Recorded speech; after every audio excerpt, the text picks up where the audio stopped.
하나님의 은혜 가운데 귀한 장소에서 우리 함께 하나님께 예배드리는 하나님의 귀한 자녀들에게 주님의 이름으로 축복합니다. 할렐루야. 예, 사람이 많이 모이고 조금 모이고가 중요한 것이 아니라 우리가 하나님 앞에 어떻게 서 있는가가 중요한 줄 믿습니다. 살아계신 하나님은 오늘 또 만날 수 있는 은혜가 임하시기를 주님의 이름으로 축원합니다. 하나님은 분명히 살아계십니다. 살아계신 하나님은 어제의 하나님이 아니고 오늘 지금 나의 하나님인 줄 믿습니다. 그 살아계신 하나님께서 오늘 이 시간 이곳에 임재하셔서 또 나의 심령 속에 임재하셔서 나를 만져주시길 원하시고 나를 회복시켜 주시길 원하시고 나를 치료해 주시길 원하시고 나를 이끌어 주시길 원하시고 나와 함께 해 주시길 원하시고 계시는 것입니다. 그 하나님을 만날 수 있는 은혜가 임하시기를 주님의 이름으로 축원합니다. 우리 옆 사람하고 인사합시다. 주님의 이름으로 축복합니다. 주님의 이름으로 축복합니다. 할렐루야. 그렇습니다. 주님의 이름으로 저와 여러분들 하나님께서 오늘 이 시간 함께 해 주실 줄 믿습니다. 찬양 한 곡 한 다음에 은혜 나누겠습니다.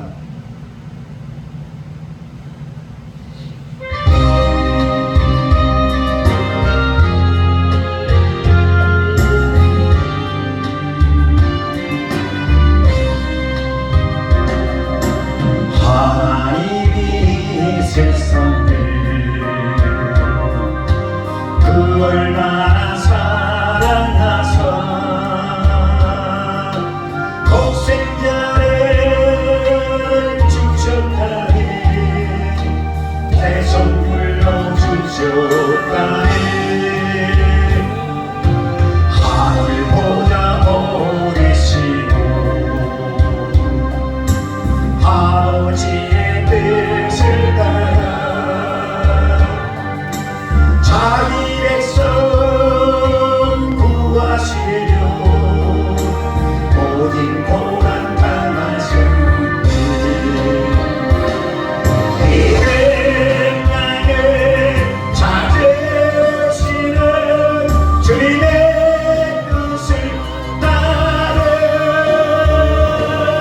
우리 모두 정성을 돌려 하나님의 사랑을 전하사 온 세상 땅끝까지 주의 뜻을 이루어요. 겟세마네 동산에서 십자가의 잔을 놓고 눈물로써 구하신 예수님의 아픔만을 내 뜻대로 마옵시고 아버지의 뜻을 따르 십자가를 들고 내지고 피눈물을 흘리셨네. 내게 부르시는 주님의 그 절규 우리 모두 정성을 다하여 예수님의 눈물을 전하세. 할렐루야. 땅끝까지 주의 복음 전하세.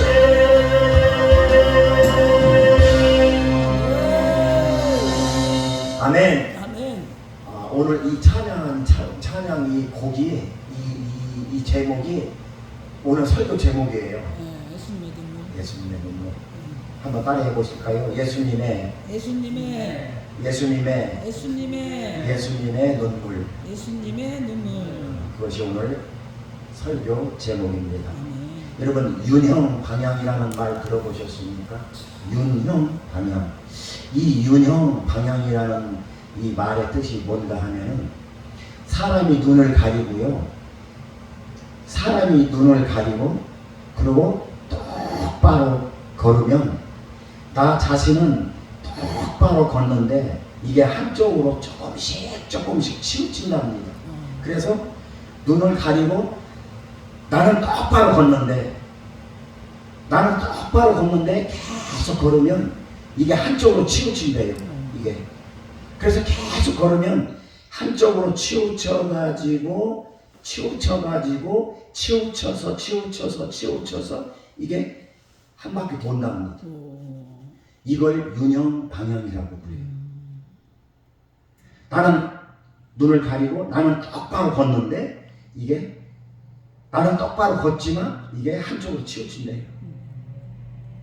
이게 그래서 그거를 한쪽으로 치우치는 방향을 그런 현상을 균형 방향이라 이렇게 합니다. 우리의 신앙도 균형 방향이 있어요. 나는 믿음 생활을 똑바로 하는 것 같은데 이게 시간이 지나고 되돌아보면 어느새 이게 원점으로 되돌아와 있고 나는 신앙생활을 똑바로 하는 것 같은데 시간이 지나고 세월이 지나서 어느 순간 내 모습을 되돌아보면 제자리에 와 있는 이것은 신앙의 균형 방향이라고 하는 것입니다. 그렇다면 우리가 신앙의 균형 방향에서 탈출하기 위해서는 어떻게 해야 하느냐? 자신의 정체성이 무엇인가를 깨달아야 돼요. 이 자신의 정체성이 뭔가를 깨달을 때 신앙의 균형 방향에서 탈출할 수 있는 것입니다. 이 자신의 정체성이라는 게 뭐냐 하면은 내가 어디에서 와서 내가 왜 살며 나는 또 어디로 가는가, 이것이 자신의 정체성인 것입니다.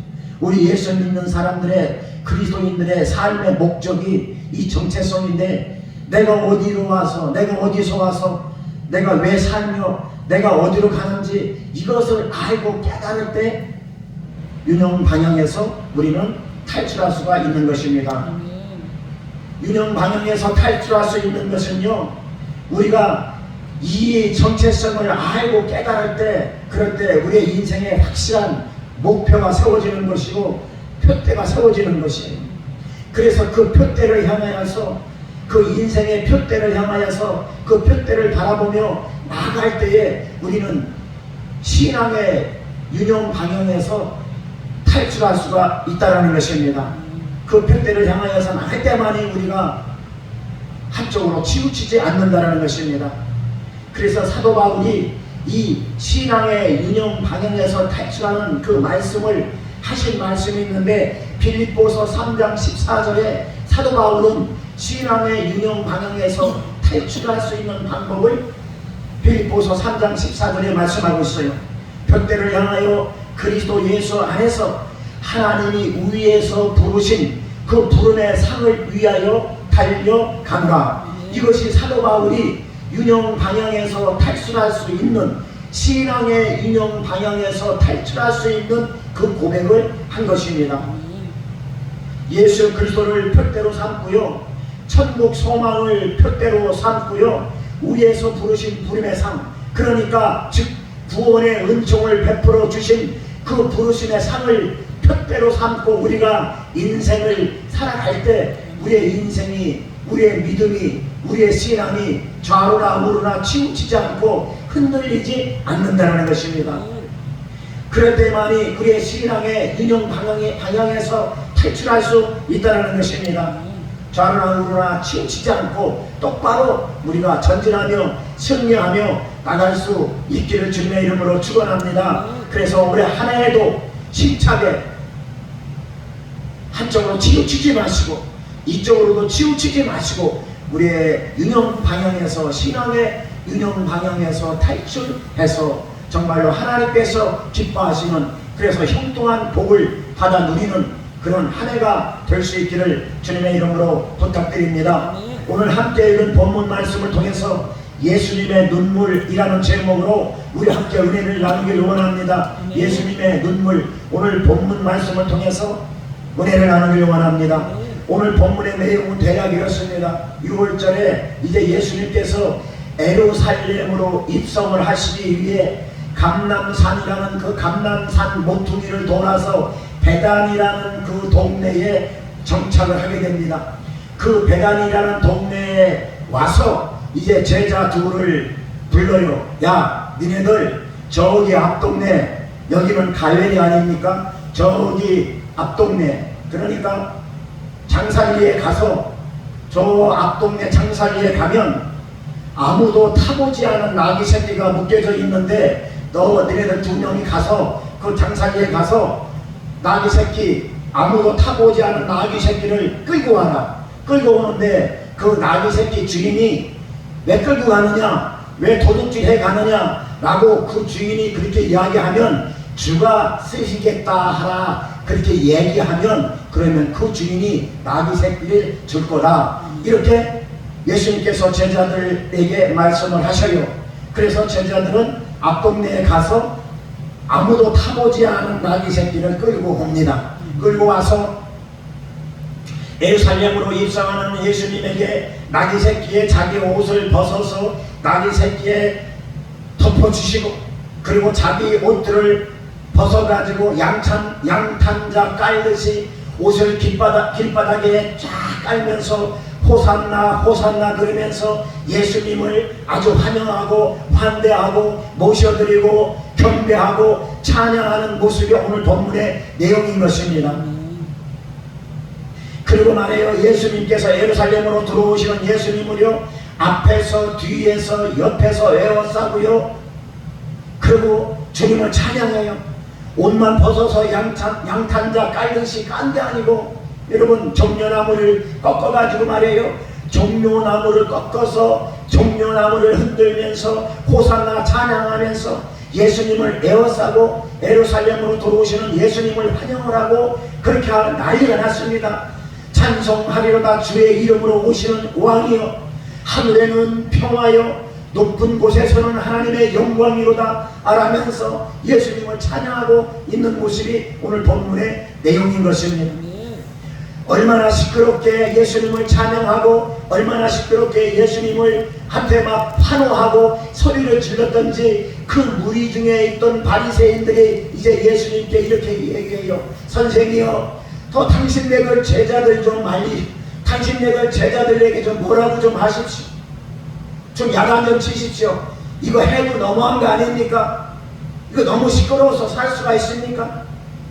그러니까 예수님께서 뭐라고 말씀하시냐면, 야, 찍소리 하지 말고 가만히 있어. 저 사람들이 환대하고 환영하고 찬송하지 않으면 저기 있는 저 돌들이 일어나서 나를 환영하고 나를 찬송하겠다. 아멘. 그게 무슨 말입니까? 하나님은 찬양받기에 합당하신 예수님이다, 이렇게 말씀하고 있는 것입니다. 그렇습니다. 주님은 마땅히 찬송받아야 할 분입니다. 예수님은 만민에게 찬송받아야 할 마땅한 분인 것입니다.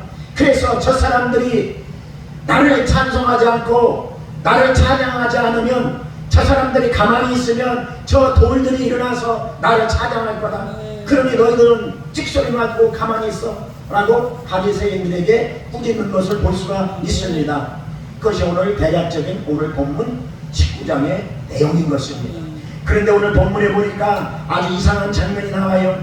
환호하고 찬송하고 경배하고 있는 백성들 가운데에서, 이스라엘의 백성들 가운데에서 예수님께서 우시는 장면이 나와요. 예루살렘 성을 보시면서, 성으로 들어오시면서 성을 바라보시면서 우시는 모습이 나와요. 참 이상하지 않습니까? 왜 예수님께서 지금 우시고 계십니까? 환영해주고 찬송해주고 환대해주는 것이 너무나 고맙고 감사해서 눈물 납니까? 우리 사람들은요, 너무나 갑작스럽게 기쁜 일이 닥치면 눈물이 나는 것처럼 예수님이 그래서 우시는 겁니까? 왜 예수님은 지금 울고 계십니까? 그토록 환호하고 환송하고 찬송하고 있는 그거 이스라엘 백성들이 너무나 감격스럽고 너무나 고맙고 어찌할 바 몰라서 예수님이 지금 우시고 계십니까? 왜 예수님께서 우시고 계실까요? 수다한 무리들이 예수님을 따르고 종려나무 가지를 꺾어 흔들며 환영하며 다윗의 자손 호산나를 찬양하며 영광을 돌리고 있는 바로 그때에 왜 예수님은 우시고 계실까요? 이 우는 예수님의 눈물은 어떤 의미일까요? 여기에서 우셨다라는 말은 히브리 말로 에클라우센이라는 말인데, 이 히브리 말 에클라우센은 그냥 눈물을 흘렸다라는 뜻이 아니고 소리내어 엉엉 통곡하며 우셨다라는 뜻을 가지고 있어요. 자, 기쁜 날, 사람들이 그렇게 애워싸고 나를 환영해주고 기쁜 날, 좋은 날, 왜 예수님은 통곡하며 소리내어 엉엉 우셨을까요? 왜 그랬을까요? 오늘 이 시간 예수님의 눈물이 어떤 눈물인가를 묵상하면서 우리 함께 은혜를 나누길 원합니다. 첫 번째로 예수님의 눈물은 영적으로 눈을 가려져 있는 무지한 이스라엘 백성들을 바라보시면서 통곡하는 통곡의 눈물입니다. 오늘 본문 42절 말씀 같이 읽겠습니다. 예수님의 눈물은 어떤 눈물인가? 오늘 본문 42절 말씀 같이 읽습니다. 시작. 이르시되 너도 오늘 평화에 관한 일을 알았더라면 좋을 뻔하였거니와 지금 내 눈에 숨겨졌도다. 그렇습니다. 너도 오늘 평화에 관한 일을 알았더라면 좋았을 텐데 지금 내 눈이, 너의 영적인 눈이 감겨져 있도다. 오늘 예수께서 우시는 그 이유와 목적이 오늘 첫 번째로 예수님의 눈물의 의미가 바로 42절에 있다는 것입니다. 너도 오늘 평화에 관한 일을 알았더라면, 너도 오늘 평화에 관한 일을 알았더라면 참말로 좋았을 텐데 지금 너희들의 눈이 영적으로 가려져 있으니 참으로 답답하다 이 말인 것입니다.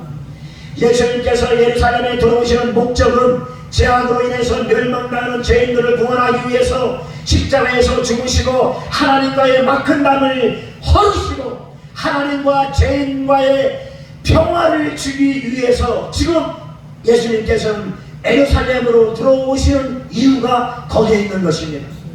그러나 이스라엘 백성들이 환호하고 찬송하고 예수님을 막 받들고 하는 그 평화, 그 아우성, 그 목적은 달랐다는 것이에요.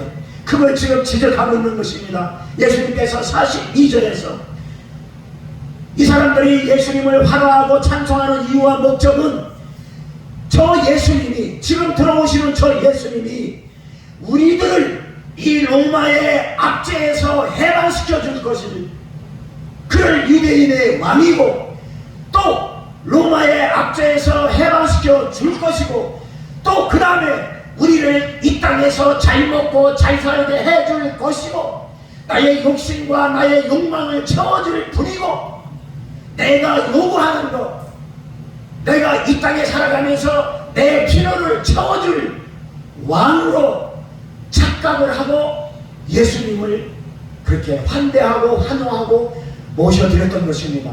그래서 예수님께서 정작 오시는, 예수님께서 십자가 죽으시고 하나님과 죄인을 구원해 주시고 하나님과 죄인들과의 막힌 담을 허시고 진정한 평화를 주기 위해서 오시는 예수님의 참 평화를 몰랐던 것입니다. 그들이 외치고 있는 그 평화는 예수님의 목적과 이유와 정반대인, 나 하나 잘 먹고 잘 살기 위한, 내 욕심을 채우기 위한, 내 필요를 채우기 위한, 그러기 위해서 예수님을 영접하고 있다는 것입니다. 그래서 오늘 42절에 예수님께서 그렇게 말씀하고 있는 것입니다. 너희들의 영적 눈이 가리워져서 예수님께서 예루살렘에 들어오시는 참 목적을 모르고 있구나. 내가 왜 우는지. 그들의 눈이 숨겨져서, 그들의 눈이 영적으로 가리워져서 하나님의 뜻을 전혀 알지 못하는 미련한 백성들, 육적인 눈은 떴으나 영적인 눈이 열려지지 않아서 하나님의 뜻을 알지 못하는 무지한 백성들, 그 영혼을 바라보시면서 예수님은 통곡하시면서 엉엉 우시고 계시는 것이 바로 42절에 말씀하고 있는 것입니다. 내가 너희들의 죄악을 담당하고 내가 너희들 대신 십자가 지고 저주를 받고 너희들에게 영원한 구원을 주기 위해서 그 하나님의 뜻에 순종하기 위해서 내가 지금 예루살렘으로 들어가고 있는데 너희들은 영적으로 눈이 열려있지 못하고 영적으로 눈이 가려워져서 하나님의 뜻을 깨닫지도 못하고 있는 이 무지한 이스라엘 백성들, 앞으로 내가 하나님과 죄인들이 이룰 진정한 평화를 위해서 내가 지금 예루살렘으로 들어가고 있는데 그 진정한 평화가 무엇인지 깨닫지 못하고 있는 이스라엘 백성들을 바라보시면서 답답한 마음에 통곡하며 울고 있다는 것입니다. 사랑하는 성도 여러분, 오늘날 저와 여러분들은 어떤 평화를 외치고 있습니까? 지금까지 살아오면서 주님 앞에 찬양하고 주님께 경배드리고 주님을 환영하고 호산나 다윗의 자손이라 우리가 우리 입술을 열어서 주님을 경배하고 있지만 우리는 그 평화가 어떤 평화입니까? 저와 여러분들이 오늘날 외치고 있는 그 평화는 지금 오늘 본문에 나오는 이스라엘 백성들이 외치고 있는 평화와 혹시라도 흡사하지는 않습니까? 혹여나 내가 외치는 평화 속에 죄인으로서 맞이해야 할 예수님은 보이지 않고 육신의 정욕과 안목의 자랑만 바라보며 평화를 외치고 있었던 것은 아닙니까? 육신의 욕심과 세상 것들만 찾아서 나의 필요만 채우기 위해서 주님을 외치고 있지는 않았습니까? 주님은 오늘도 나의 현재의 모습을 바라보시면서 엉엉 통곡하시며 우시고 계시지는 않습니까?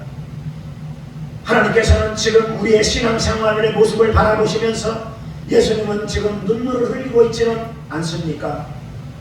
우리는 지금까지 살아오면서 얼마나 예수님의 눈에서 눈물을 뺐습니까? 나는 지금까지 살아오면서 100번 이상 1000번 이상 예수님의 눈에서 눈물을 뺐다. 나는 지금까지 살아오면서 10,000번 이상 수없이 나는 예수님의 눈에서 눈물을 뺐다. 나는 몇 번이나 예수님의 눈에서 눈물을 뺐습니까? 사랑하는 성도 여러분, 오늘 이 시간 영적인 눈이 열려질 수 있기를 주님의 이름으로 축원합니다. 영적인 눈이 열려서 하나님의 뜻을 분별할 수 있는 은혜가 임하시기를 예수 그리스도의 이름으로 축원합니다. 그래서 올 한 해에도 좌로나 우로나 치우치지 아니하나, 그래서 하나님께서 우리의 모습을 보시고 잘했다 충성된 종아, 네가 작은 일에 충성했으니 내가 큰 것으로 너에게 맡기겠다라고 하는 하나님의 기뻐하시는 그 음성을 들을 수 있는 한 해가 될 수 있기를 주님의 이름으로 축원합니다. 두 번째로 예수님의 눈물은 어떤 눈물이냐, 예수님의 눈물은 어떤 의미의 눈물인가. 두 번째로 이스라엘 백성들을 바라보시는 바라보시면서 흘리는 눈물은 멸망당할 이스라엘 백성들을 바라보시면서 흘리는 눈물인 것입니다. 거기에 두 번째로 예수님의 눈물의 의미가 거기에 있는 것입니다. 멸망당할 수밖에 없는 저 이스라엘 백성들을 바라보시면서 흘리시는 눈물의 의미가 거기 있는 것입니다. 오늘 본문 말씀 43절에서 44절 말씀 같이 읽겠습니다. 오늘 본문 43절, 44절 같이 읽겠습니다. 시작. 날이 이르지라 내 모습들이 톱을 쌓고 너를 둘러 사명으로 가두고 또 너와 네 가운데 있는데 내 자식들을 내미치며 돌 하나도 돌 위에 남기지 아니하니 이는 내가 보살핌 받는 날을 알지 못함을 이남이니라 하시니라. 네가 보살핌 받는 날을 알지 못한다. 네가 구원받을 날을 알지 못한다. 이 말씀입니다. 예수님께서 두 번째로 흘리는 눈물의 의미는 멸망당할 예루살렘을 바라보시면서 흘리는 눈물.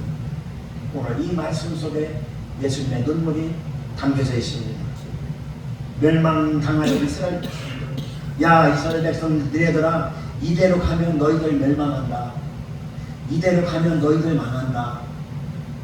구원받을 나를 알지 못하고 있는 니네들아, 너희들 그렇게 가면 망한다. 그렇게 가면 구원 못 받는다. 그렇게 가면 너희들 정말로 멸망받을 수밖에 없다. 그대로 가면 심판받을 수밖에 없다. 죄악 가운데로 달려가는 무지한 이스라엘 백성들을 바라보면서 예루살렘의 멸망을 바라보면서 그러면서 통곡하시는 눈물이 두 번째로 오늘 본문에 나와 있는 것입니다. 43절에 보니까 이렇게 시작돼요. 날이 이를지라 이렇게 시작됩니다. 날이 이른다. 이 날이 이른다라는 뜻은 무엇인가? 하나님께서 심판하신다 이 말인 것입니다. 날이 이른다 이렇게 시작돼요. 하나님께서 심판하신다. 그런데 왜 하나님께서 심판하시는 그날을 왜 너희들은 알지 못하고 있느냐? 이 그날이라는 것은요, 정확하게 지금 예수님께서 말씀하신 그날, 바로 그날 이후에 정확하게 40년 후에 AD 70년에 예루살렘은 돌 하나 위에 돌 하나도 남기지 아니하고 망해버립니다. 그날을 정확하게 70년 후에 망할 이스라엘 백성들 예루살렘을 두고 오늘 43절에서 44절에 그거를 말씀하고 있는 것이 바로 그날인 것입니다. 그 심판을 의미하고 있는 것입니다. 그날을 예수님은 그날이라고 말씀하고 있는 것입니다. 원수들이 예루살렘 성을 고립시키고 공격해 들음으로 말미암아 성 안에는 악의 규환이 일어나게 될 것이고 성 안에 너희들을 가지고 자식들을 땅에 맺히며 무서운 피비린내 나는 너무나 비참한 사건이 있을 것이고 돌 하나도 돌 위에 남기지 않을 것이고 이 비참한 예루살렘의 멸망을 바라보시면서 예수님은 울고 계신다는 것입니다. 그래서 주 70년 로마 티토 장군에 의해서 예루살렘은 완전히 멸망을 당하게 됩니다. 이 일로 인해서요, 그때 어린아이까지 삶아먹는 그런 비극적이고 비참한 사건이 그때 성 안에서 그때 일어났던 것입니다. 이 비참한 사건을 예수님은 바라보시면서 너희들 빨리 회개하고 너희들 빨리 내가 이 예루살렘으로 들어오는 참 평화가 무엇인가를 깨닫고 내 앞에 엎드려서 회개하고 통회하고 차복해야 되는데 너희들의 필요를 위해서 너희들의 욕심에 의해서 너희들은 가짜 평화만 외치고 있구나 라고 예수님은 오늘 본문에서 말씀하고 있는 것입니다. 그 처참한 비극의 날을 그날에 이렇게 시작을 하고 있는 것입니다. 사랑하는 성도 여러분, 오늘날에도 마찬가지예요. 우리는 어떤 멸망당할 행동을 하면서 살아가고 있습니까? 우리는 어떤 사망에 매여서 살아가고 있습니까? 우리는 어떤 어둠에 묶여서 살아가고 있습니까? 요한복음 11장 35절에 보면은요, 예수님께서 또 우시는 장면이 나와요.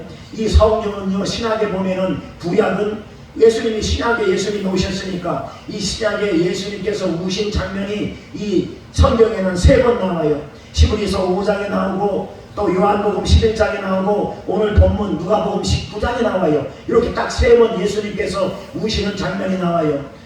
그래서 오늘 본문 19장에 나오는 이 우시는 이 장면과 요한복음 11장에서 예수님께서 우시는 장면은 히브리로 찾아보면 우시는 그 우는 장면에 그 뜻이 같아요. 통곡하며 우셨다는 그 뜻이 요한복음 11장에 우시는 그 우시는 모습의 뜻과 오늘 본문에 우시는 그 뜻이 같다라는 것입니다. 그래서 요한복음 11장에 보면은 거기에 보면 예수님께서 우시는 장면이 나오는데 그때 어떤 상황이었느냐? 죽은 지 나흘이나 되어서 썩어서 무덤 속에 있는 나사로의 무덤 앞에서 예수님은 우셨다는 것입니다. 왜 예수님은 죽은 나사로의 무덤 앞에서 우셨을까요? 죽은 나사로가 불쌍해서 우셨을까요? 죽은 나사로가 불쌍해서 친근히 여겨서 우셨을까요? 아니에요. 예수님은 그 전에 누가복음 11장을 보면 그 전에 이미 그 죽음을 두고 나사로가 찬다 이렇게 표현하고 있어요. 그러니까 예수님이 나사로가 죽어서 불쌍해서 우신 게 아니란 말입니다. 왜 예수님께서 나사로의 무덤 앞에서 왜 우셨을까? 그것은요, 사망에 묶여있는 그 나사로의 모습을 바라보시면서 우셨다는 것이에요. 어둠에 묶여있는 그 모습을 바라보시면서 예수님이 우셨다는 것이에요. 오늘날에도 마찬가지예요. 저와 여러분들은 어떤 사망에 묶여서 허우적거리고 있습니까? 예수님은 우리의 어둠에 묶이고 환경에 묶이고 물질에 묶이고 우리의 어떤 못에 묶여서 우리가 허우적거리고 있습니까? 예수님은 그런 모습을 바라보시면서 우신다는 것입니다. 나사로의 무덤 앞에서 예수님은 그 사방에 묶여있는 나사로, 어둠에 묶여있는 나사로, 그 나사로를 바라보시면서 우셨던 것 같이 오늘날 저와 여러분들을 바라보시면서 우리가 환경에 묶이고 질병에 묶이고 물질에 묶이고 어둠에 묶이고 사망에 묶여서 우리가 헤어나지 못하고 주님을 바라보지 못하고 실망하고 낙심하며 근심 걱정 염려 속에서 살아가는 그런 실패의 모습과 생각과 마음을 가지고 있는 그런 모습을 바라보시면서 오늘도 예수님은 우시고 계시지는 않습니까? 오늘날 우리의 모습을 바라보시면서 예수님께서 우시지 않도록 우리는 영적으로 깨어서 있어야 될 줄 믿습니다. 어두운 영에 묶여있고 각종 질병에 묶여서 허우적거리는 우리의 모습은 예수님께서 좋아하는 모습이 아닙니다. 예수님을 울리지 마십시오.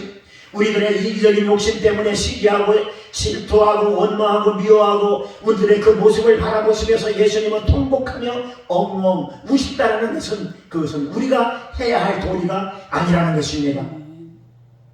우리가 부모님의 마음을 아프게 하면은 안 되듯이 육신의 부모님도 우리가 자식이 잘되는 걸 육신의 부모는 바라고 있고 잘된 자식이나 잘못된 자식이나 악한 자식이나 부모의 마음은 자식이 잘되는 것을 원하고 있는데 자식된 도리로서 육신의 부모한테 육신의 부모의 마음을 아프게 하고 육신의 부모의 눈에서 눈물을 빼게 한다는 것도 인간적인 육신의 부모로서로 도리가 아닌데 천지만물을 창조하시고 우리를 죄악 가운데 건져주신 만물의 여호와 하나님 예수 그리스도의 눈에서 눈물을 흘리게 한다는 것은 더더구나 있을 수 없는 것입니다.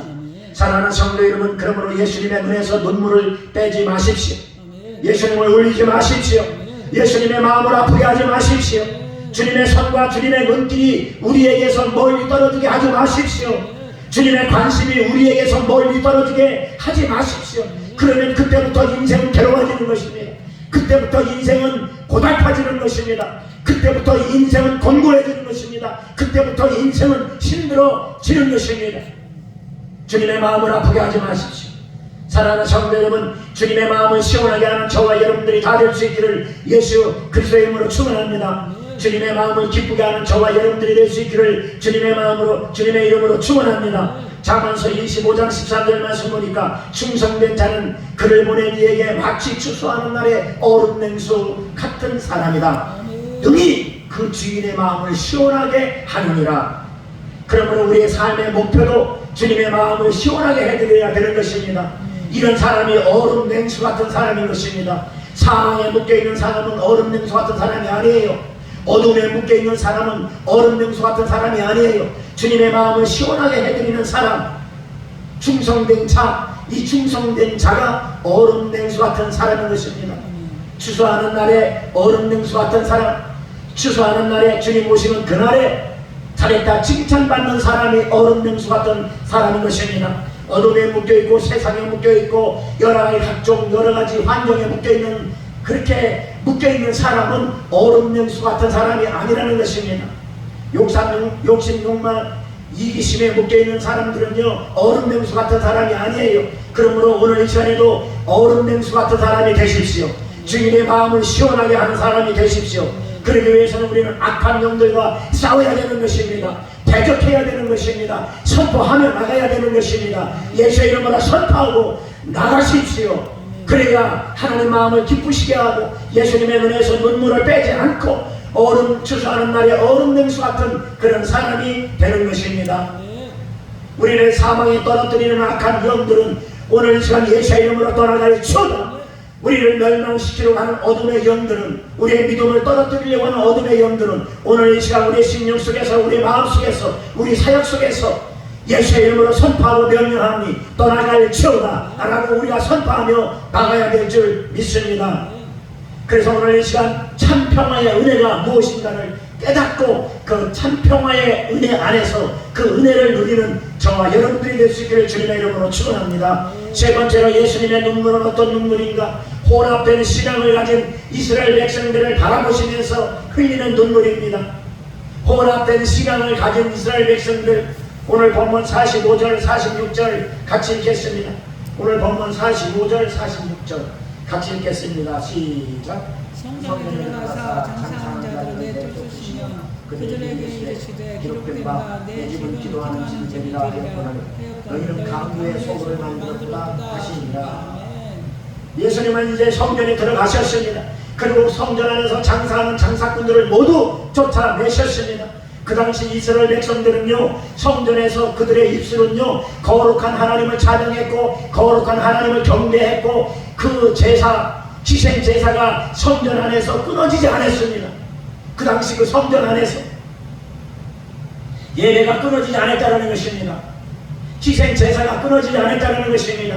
그러나 그들은 하나님과의 관계하고는 상관이 없었습니다. 하나님과의 영적 소통은 없었습니다. 진정한 회개와 진정한 통해가 없었다는 것입니다. 형식적이고 가식적인 그런 종교적인 행위만 했을 뿐인 것입니다. 이것이 혼합된 신앙인 것입니다. 그래서 예수님께서는 성전에 들어가셔서 혼합된 신앙을 정리해 주신 것입니다. 그 성전 안에서 장사하는 장사꾼들을 몰아냈다는 것입니다. 여러분, 장사하는 장사꾼들은 지금 영적으로 어떤 의미를 가지고 있습니까? 무슨 의미를 가지고 있습니까? 복음을 혼합시키는, 이 복음을 혼합시키는 이런 것들이 장사꾼, 영적인 장사꾼들, 진리를 진리되게 알지 못하게 하는 장사꾼들, 이것이 지금 오늘날 저와 여러분들 속에 침투해 들어오고 있다는 것입니다. 진리를 변절시키는 장사꾼들, 율법적이고 가식적인 형식화를 만드는 이런 장사꾼들, 이런 장사꾼들이 지금도 우리 성전 안에 들어온다는 것입니다. 이 예루살렘의 성전 안의 장사꾼들은요, 하루아침에 생겨난 게 아니에요. 오랜 시간을 두고요, 조금씩 이 예루살렘 성전 안에 조금씩 침투에 들어와서 그 안에서 혼합된 신앙을 만들어 놨다는 것입니다. 오늘날에도 마찬가지예요. 이 장사꾼들은 우리 신령 속에 들어와서 하루아침에 들어오지 않습니다. 조금씩 우리 신령 속에, 마음 속에, 생각 속에 조금씩 침투에 들어오는 것입니다. 그래서 오랜 시간을 두고 조금씩 침투에 들어와서 우리의 삶을 변질시키고, 우리의 신앙을 변질시키고, 우리의 복음을 순수 복음으로 만들지 못하고 하나님의 능력 가운데 우리가 살아가지 못하도록 그런 장사꾼들이 들어온다는 것입니다. 고린도전서 3장 16절, 너희의 몸이 하나님의 성전인 것과 하나님의 성령이 너희 안에 계시는 줄 알지 못하느냐. 지금 성전은 저의 몸인 것입니다. 그러므로 우리 성전 안에 들어오는 장사꾼들은 조금씩 침투에 들어와서 우리를 혼합신앙으로 만들어 버린다는 것입니다. 오늘날 우리의 몸이 주님의 성전인 것입니다. 성령이 거하는 주님의 성전이 바로 우리 몸인 것입니다. 이 성전 안에 장사꾼들이 들어온다는 것이, 그래서 주님도 섬기고 우상도 섬기고 만몬신도 섬기고, 이 만몬신은 물질을 말하는, 돈을 말하는 겁니다. 만몬신도 섬기고 세상 향락도 섬기고 세상 영광도 섬기고 나의 영광도 섬기고 하나님도 섬기고 너도 섬기고 나도 섬기고 양다리 걸치고 너도 줬고 나도 줬고, 이것이 순수 복음은 아니라는 것입니다. 예수님은 성전에서 장사꾼들을 내야 쫓았던 것 같이 지금 우리 성령 신전 안에 들어와서 장사꾼들이 들어와서 우리를 혼합시키고 변질시키는 우리의 순수 복음 믿음을 우리는 쫓아내야 될 줄 믿습니다. 혼합된 신앙을 바라보면서 예수님은 눈물을 흘렸던 것 같이 우리가 혼합된 신앙을 가지고 있으면 그때부터 우리의 영적인 부분들은 죽어요. 영적으로 자꾸 조금씩 죽어요. 그래서 하나님의 뜻을 분별하지 못하고 결국에는 오늘 말씀처럼, 오늘 46절 말씀처럼 너희의 몸이 강도의 소굴로 만들어도다 라고 말씀하고 있는 것입니다. 혼합된 신앙이 바로 강도의 소굴인 것입니다.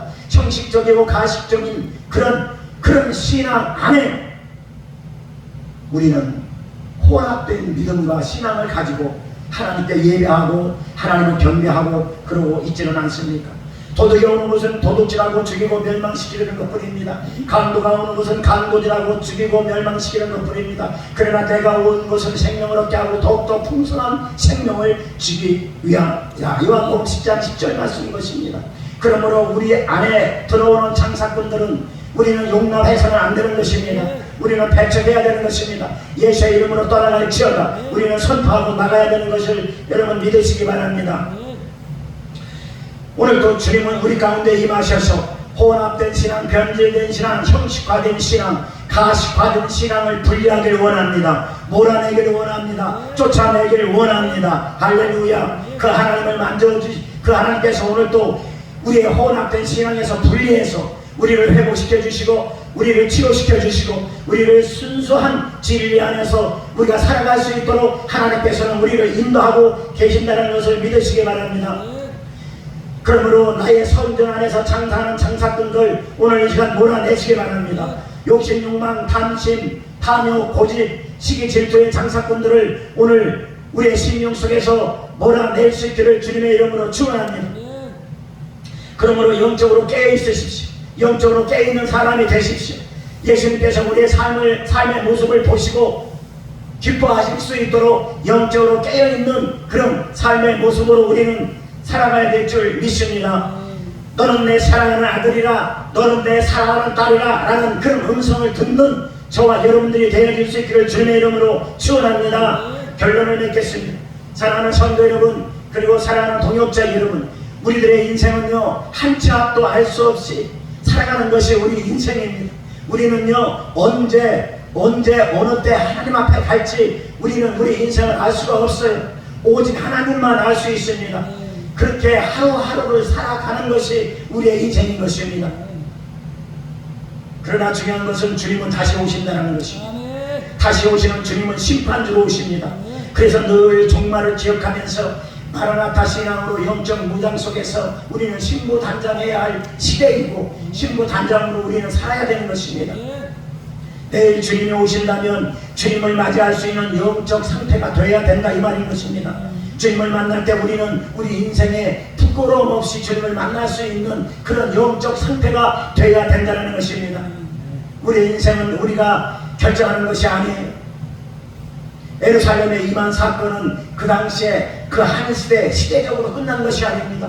예루살렘의 이만 그 멸망의 사건은 지금도 일어나고 있다는 것을 믿으시기 바랍니다. 오늘 설교한 본문의 말씀은 이미 예수님께서 이 땅에 오시기 전에 이미 하나님께서 이사야 선지자를 통해서 예루살렘이 멸망한다는 것을 이미 700년 전에 예수님이 오셔서 지금 말씀하고 있는 그 시대, 그때 이미 700년 전에 이사야를 통해서 그 말씀을 하신 내용이 오늘 본문 내용인 것입니다. 그러나 700년이 넘도록 이스라엘 백성들은 그 하나님의 말씀, 이사야 선지자를 통해서 주신 그 말씀, 너희들 그렇게 살면 멸망한다, 너희들 그렇게 살면 너희들 죽는다, 너희들 그런 식으로 살면 너희들 하나님 앞에 심판받을 수밖에 없다라는 그런 이사야 선지자를 통해서 주신 700년 전에 주신 그 말씀, 그 말씀이 오늘 누가복음 19장 말씀인데 이스라엘 백성들은 700년이 넘도록 그 말씀을 무시했다는 것입니다. 그래서 영적으로 깨어있지 못하고 형식적이고 혼합되고 변질된 신앙을 해오면서 결과적으로 예루살렘은 멸망당하는 그런 일이 벌어졌던 것입니다. 사랑하는 성도 여러분, 진정한 평화를 원하십니까? 오늘날에도 똑같이 내가 원하는 평화는 어떤 것인지, 하나님이 원하는 평화가 무엇이며 내가 원하는 평화는 무엇인가 우리가 한번 묵상해 볼 필요가 있는 것입니다. 저와 여러분들의 마음과 심령 속에 예수 그리스도의 마음을 잃어버리고 저와 여러분들의 심령 속에 십자가의 의미를 잃어버린다면 그것은 진정한, 우리가 입술로는 평화를 외치지만 이스라엘 백성들과 똑같이 우리는 변질된 혼합된 신앙을 가지고 있는 것입니다. 하나님과 아무런 상관이 없는 외침, 예수님과 아무런 상관이 없는 외침은 진정한 평화의 외침은 아닙니다. 이 죄인을 구원해 주신 그 은혜를 깨닫고 그 은혜 안에서 천국을 회복하는 것, 그것이 진정한 평화인 줄 믿습니다. 원수마귀 사단은요 지금도 우리의 심령 속에 도둑같이 인해서 믿음을 도둑질하고 신앙을 도둑질하고 그리고 혼합의 신앙을 주고 그렇게 해도 괜찮다, 그렇게 살아도 괜찮다, 남들하고 똑같이 너는 왜 특별하게 사느냐, 왜 남들하고 똑같이 너만 예수 믿느냐 라면서 편승된 그런 혼합된 그런 신앙을 심어주고 거기에 편승해서 우리는 혼합된 신앙을 가지고 가식적이고 형식적인 그런 신앙생활을 한다면 우리는 결과적으로 예수님께서 말씀하신 강도의 소굴이 되는 것입니다. 진정한 평화는 이 죄인을 멸망해서 건져주신 예수 그리스도께로 돌아오는 것입니다. 이것이 진정한 평화인 것입니다. 내가 하나님 앞에 언제나 죄인이고 쓸모없는 나를 건져주시고 구원해주신 하나님의 은혜 안에서 그 은혜 안에서 내가 감격과 감사 속에서 살아가는 것, 그것이 진정한 평화로 평화를 누리는 것입니다. 예수님께서 십자가에서 인간의 죄 문제를 해결해 주심으로 하나님과 화목해 하시는 예수 그리스도를 알고 그를 구세주로 알고 그것을 믿음으로 받아들이고 그 안에서 우리가 살아가는 것, 그것이 진정한 평화인 줄 믿습니다. 그러므로 사랑하는 성도 여러분, 오늘도 하나님의 진정한 평화를 경험하는 그런 귀한 시간이 될 수 있기를 주님의 이름으로 축원합니다. 하나님의 역사가 임하는 평화는, 하나님께서 인재하시는 그 평화는 정말로 어떻게 형용할 수 없는 그런 하늘의 복인 줄 믿으시기 바랍니다. 성령께서 운행하시는 평화, 그 평화를 맛보시기를 예수님의 이름으로 축원합니다. 그래서 올 한 해에도 그 평화 속에서 하나님 앞에 귀하게 쓰임받고 하나님께서 우리를 도구 삼아서 하시고자 쓰시고자 하시는 그 목적대로, 그 평화의 목적대로 올 한 해에도 하나님께서 저와 여러분들을 통해서 쓰실 수 있도록 하나님께 내어드리고 하나님께 붙잡힌 바 되어서 올 한 해에도 하나님 앞에 귀하게 쓰임받는, 그래서 그런 축복된 인생이 다 될 수 있기를 예수님의 이름으로 축원합니다. 기도하겠습니다. 하나님 아버지,